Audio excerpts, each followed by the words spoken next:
Welcome back, friends.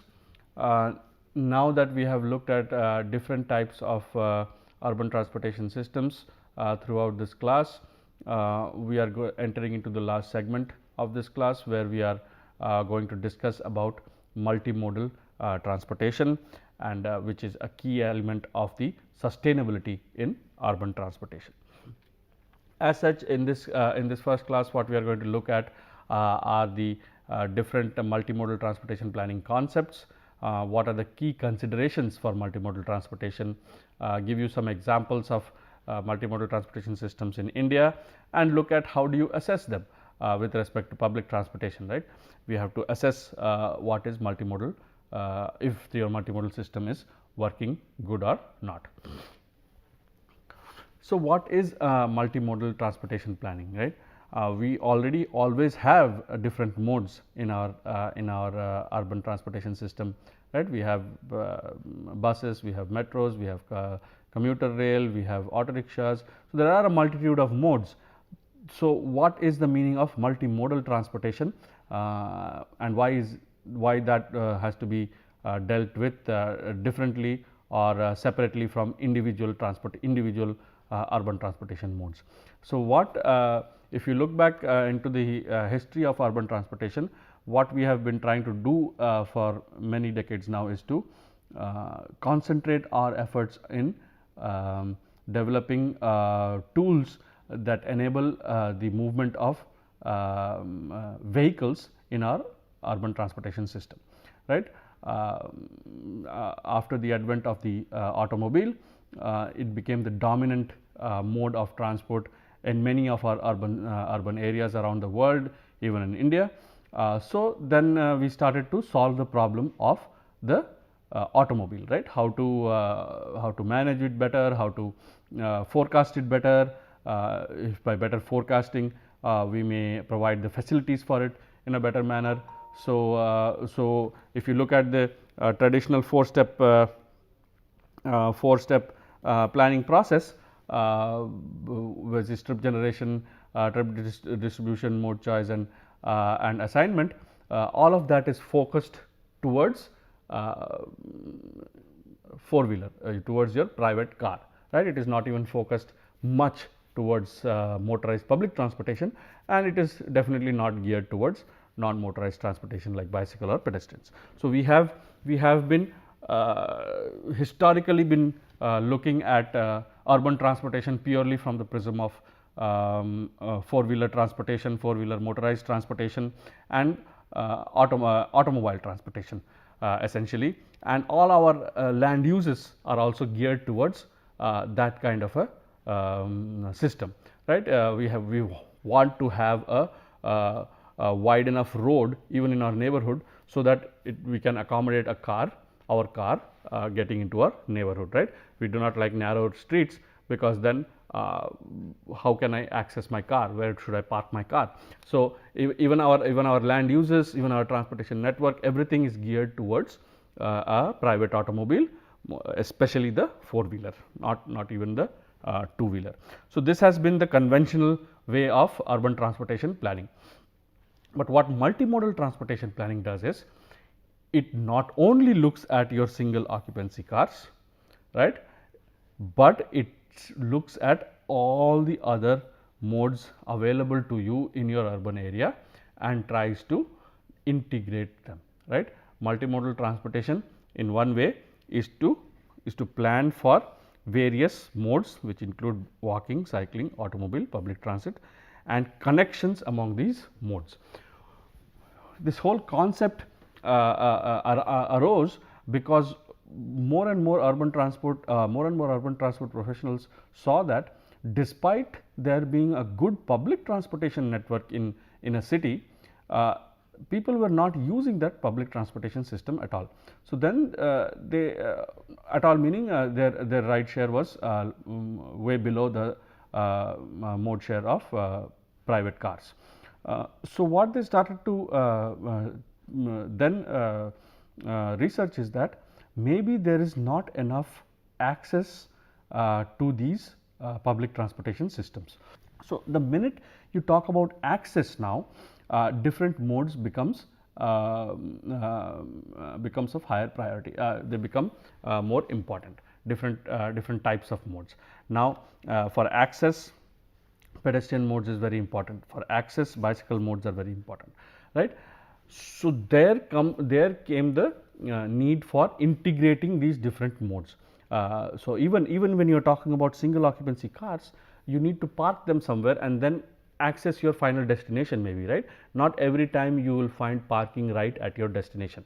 If you look at any of the major metropolitan cities in India today, it is very difficult to find parking where your final destination is. Maybe you park 500 meters away, you then have to walk. So then see, if you don't have good walking infrastructure, then you face a problem. Maybe that business loses out because now people are not accessing that business, right? So there is economics now starting to get involved. So all of these aspects are integrated within or are talked about or are researched within this umbrella of multimodal transportation. So what people started seeing was, if you consider multimodal transportation, you will be developing a more green and sustainable transportation for your urban areas, and also you will be efficiently or effectively using your modes that are available to you, right? Lot of people walk on Indian streets, lot of people use bicycles, but are they efficiently using the space, or is there even space available for them to go from one point to the other, right? You are not, we are despite there being so high ridership or so high mode share for these modes, we are not effectively or efficiently utilizing them or encouraging them to use these modes more and more. So multimodal transportation planning does that. And if you look at it from the other perspective of freight, I mean, freight has always been multimodal, right? If you look at any kind of shipment, think about anything that you order online today, for example, right? It may come from a different country, right? So it may include a ship that is bringing your good, or an airplane that is bringing your goods, right? So there is one or two modes right there. Then it comes to the country, and then maybe it has to be transferred on rail or on truck. So there are a couple of modes right there. And then finally, the last mile delivery is on a motorcycle or a smaller truck, right? So there are so many modes that are already involved in multimodal freight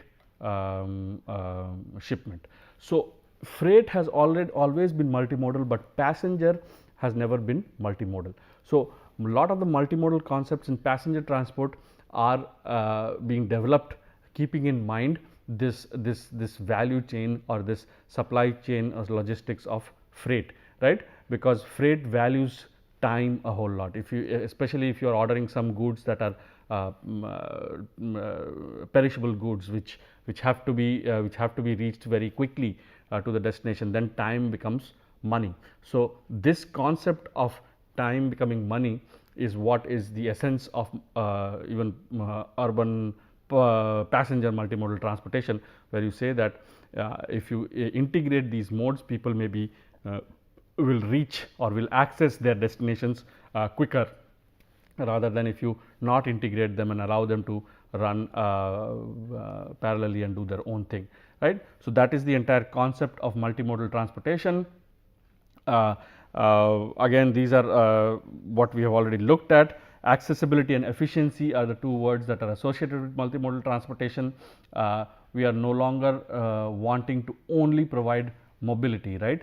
Mobility is something which is associated with vehicular transportation a whole lot. I mean, vehicular urban transportation a whole lot, where people want to reach between 2 points in the fastest manner. That is kind of mobility. Whereas accessibility is you want to access the locations rather than just go between 2 points in a quick manner.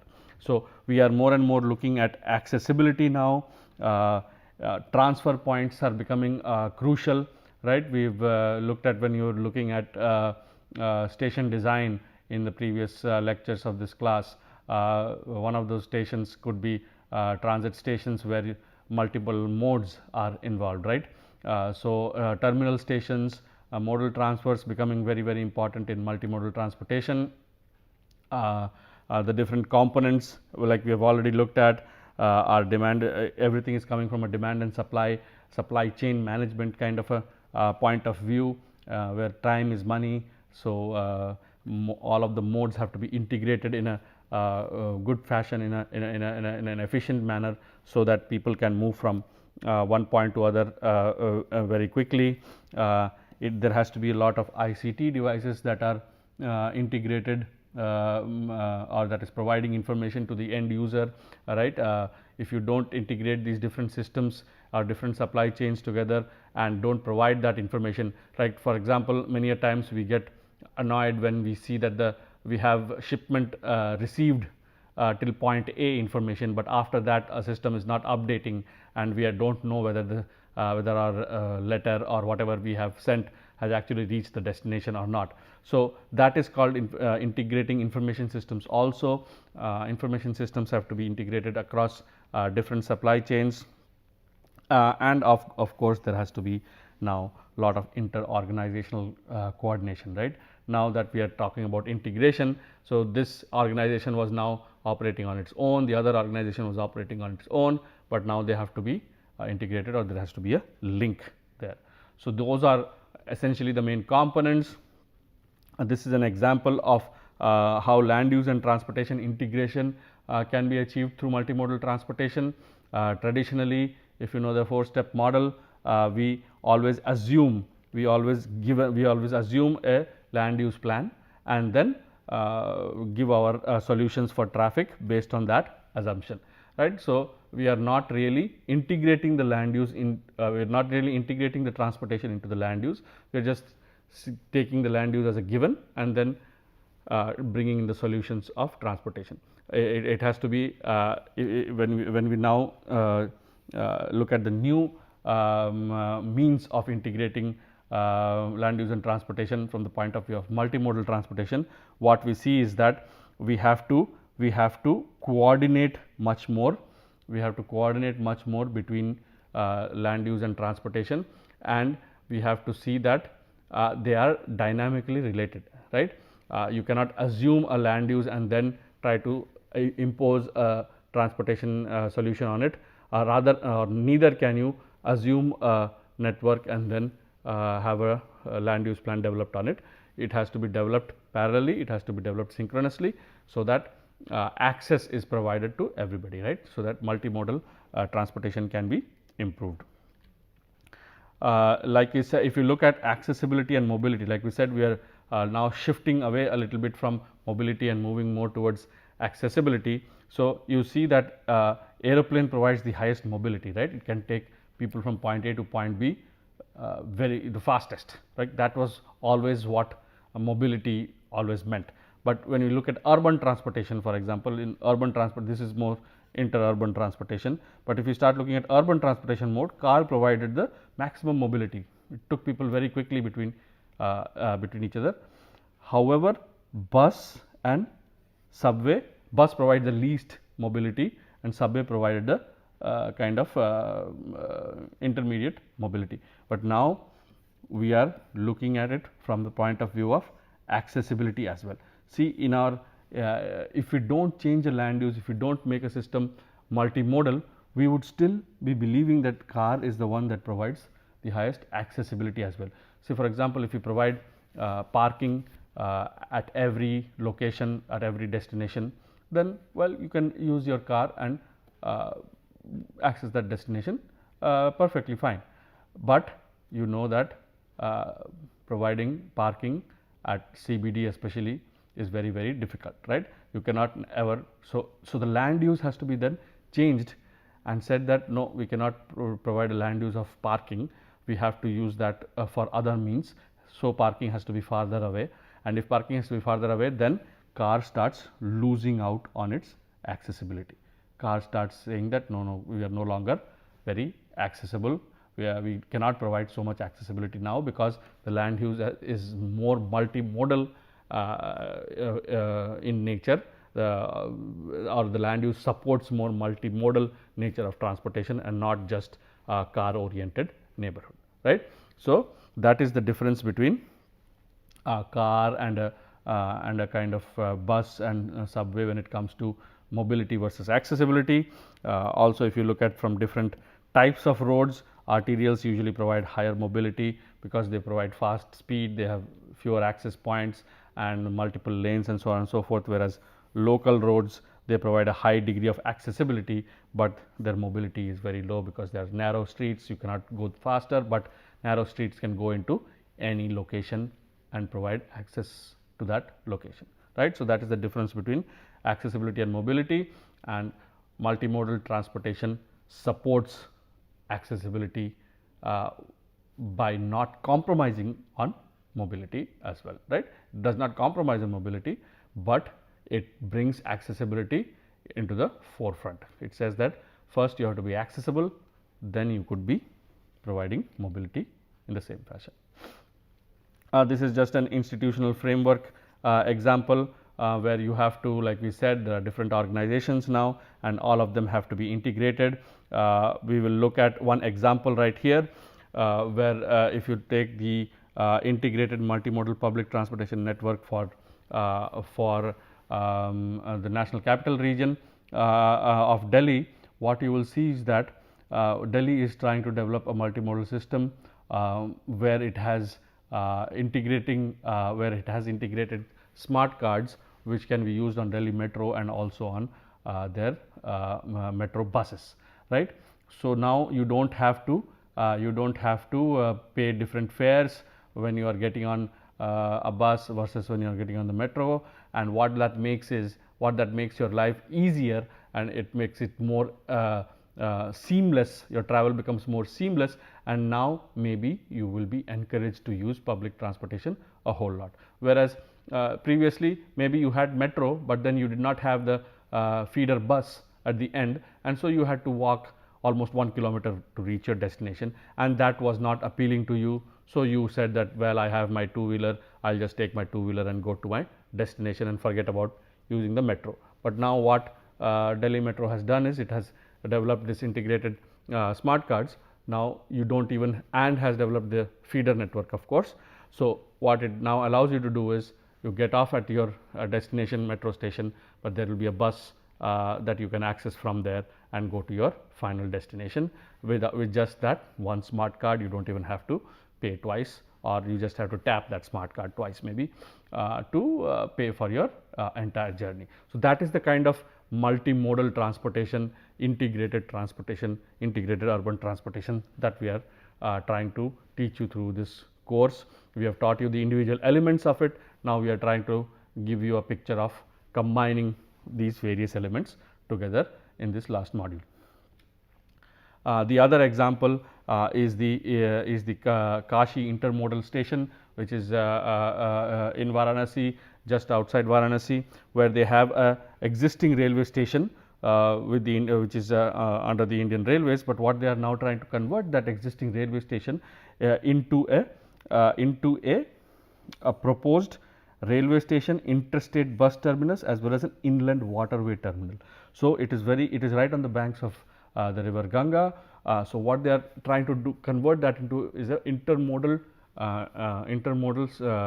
transit station. So, where people can get off, if you are familiar with Varanasi, you know that people do use boats to access the various ghats. Locals do use that. So, now those people who are using the boats to come to this station can come there and then take on a bus and go to other destinations where they want to go to. Or people who are getting off the railway station at Kashi, they can now take the boats and go to their homes or local destinations inside Varanasi.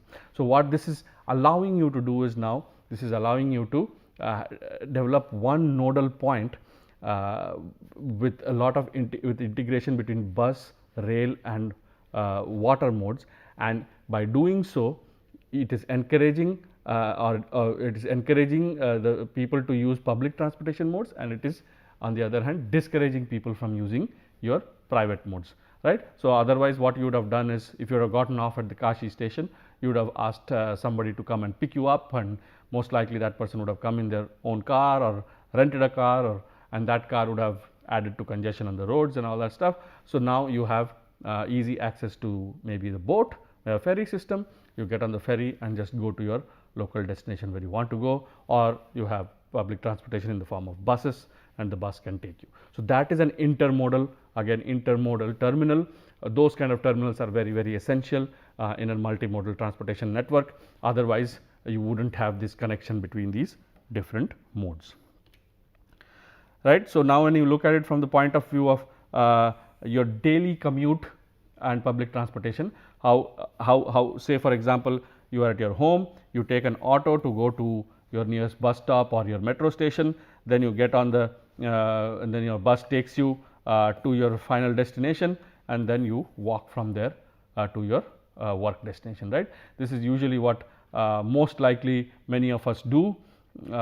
So, even not even by thinking, you are being multimodal, right, if you use public transportation, especially even by using. So, all these links now become very, very important. So, your auto, your availability of your auto rickshaws become important, your final walking from your final destination. So, you should have good proper sidewalks, proper shading, maybe all of those become very important. Otherwise, you would not make this entire trip on public transportation.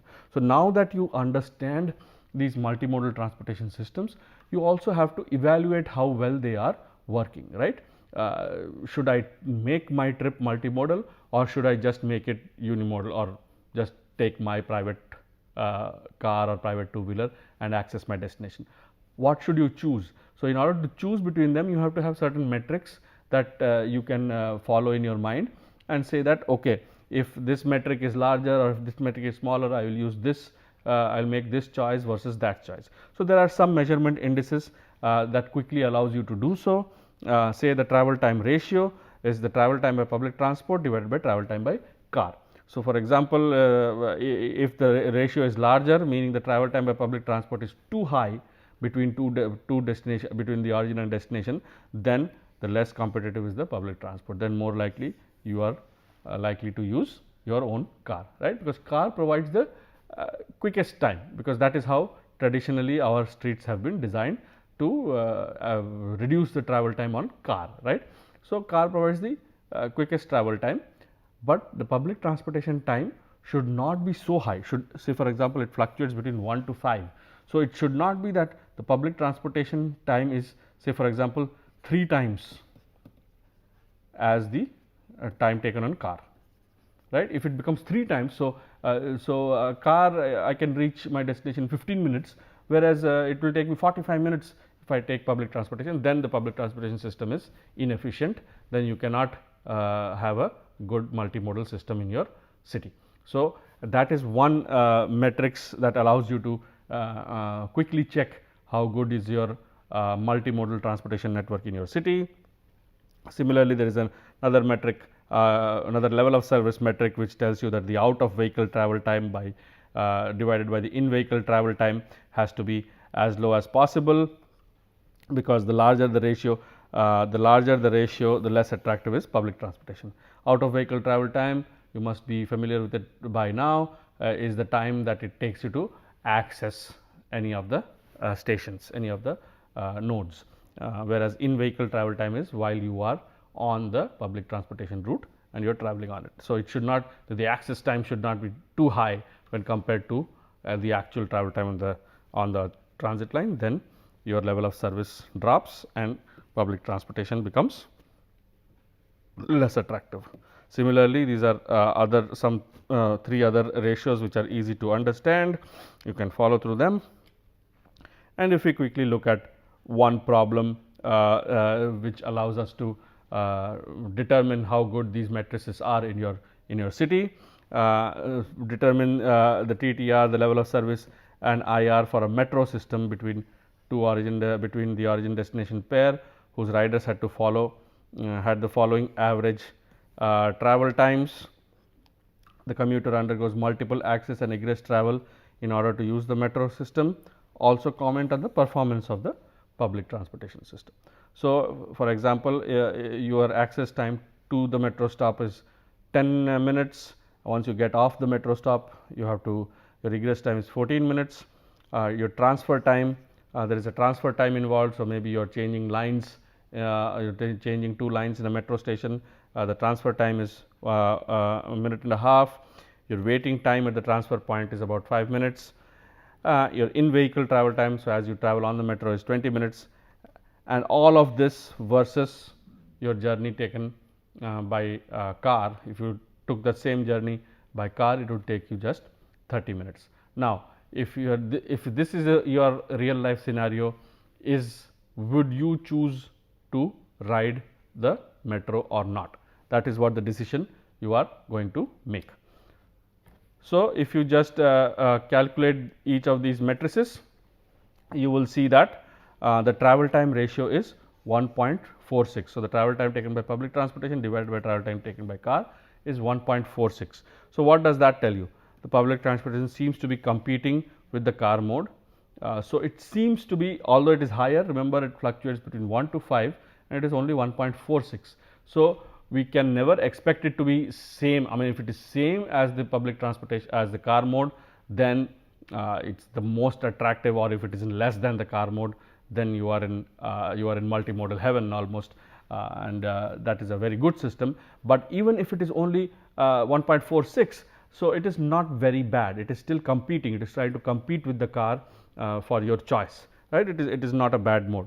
The level of service provided by out of vehicle travel time divided by the in vehicle travel time while you are on the metro system, right? This is only when you are on the metro system, is 1.2. So, it seems like the public transportation is attractive, your access modes are good, there are good number of access modes that is providing you a decent access to the metro station. So, that is also good.